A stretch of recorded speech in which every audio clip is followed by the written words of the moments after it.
హైదరాబాద్ అంటే హైడ్రా గుర్తుకు వచ్చేలా చేశారు అధికారులు. చెరువులు, కుంటలు కబ్జాలు చేసి నిర్మించిన భవనాలను కూల్చివేస్తున్నారు. అయితే హైదరాబాద్ లో ఇళ్లు కొనడం చాలా మందికి కల.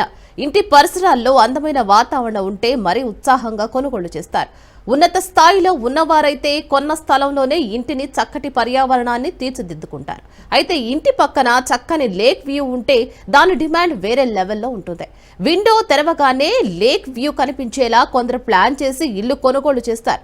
కానీ ఇక్కడే అసలు చిక్కు వచ్చి పడింది.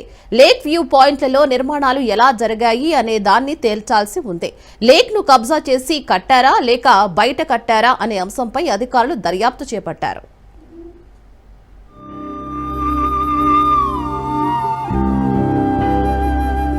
ఆయా సంస్థలు తాము చెరువును ఆక్రమించలేదనే వాదన వినిపిస్తుండగా ఏళ్లనాటి అవకతవకలను హైదరాబాద్ ముందుంచుతుంది. దీంతో త్వరలోనే ఆయా భవన సముదాయాల కూల్చివేత ఉండొచ్చనే వాదన వినిపిస్తుంది. హైడ్రా సైతం భారీ భవనాలను ఎలా కూల్చాలనే విషయమై బాహుబలి క్రెయిన్ల నిర్వాహకులతో చర్చించారు. ఒకప్పుడు లేక్ వ్యూ అపార్ట్మెంట్లకు నగరంలో భలే గిరాకీ ఉండేది. చెరువు పక్కన ఏదేని కొత్త ప్రాజెక్టు మొదలైందంటే చాలు కొనుగోలుదారులు వరుస కట్టేవారు. డిమాండ్ ను సొమ్ము చేసుకోవడం కోసం నిర్మాణ సంస్థలు కూడా లేక్ వ్యూ పేరుతో ప్రాజెక్టును ప్రచారం చేసుకునేవి. ఇప్పుడు పరిస్థితి మారింది.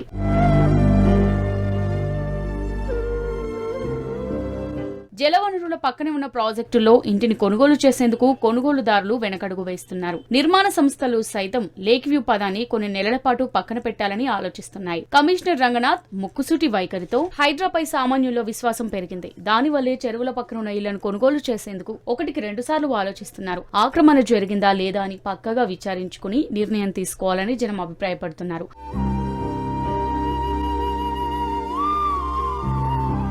కూకట్పల్లి, శేరిలింగంపల్లి, చార్మినార్ జోన్లలోని పలు చెరువుల వద్ద నిర్మిస్తున్న ప్రాజెక్టులపై హైడ్రాకు ఇటీవల ఫిర్యాదులందాయి. ప్రభుత్వ భూమిని చెరువును కలిపేసుకుని నిర్మాణ అనుమతి పొందారంటూ ఫిర్యాదుదారులు ప్రాథమిక ఆధారాలను సమర్పించడంతో హైడ్రా విచారణకు దిగింది. నిర్మాణ అనుమతికి సమర్పించిన పత్రాలను పరిశీలిస్తూనే ఏళ్లనాటి చెరువు పటాలను పరిశీలిస్తుంది. ఈ క్రమంలో ఆయా సంస్థలు చట్ట పరిధిలో తప్పించుకునేందుకు రకరకాల అనుమతులు, ఎన్ఓసీలను చూపుతున్నాయని హైడ్రా అధికారులు చెబుతున్నారు.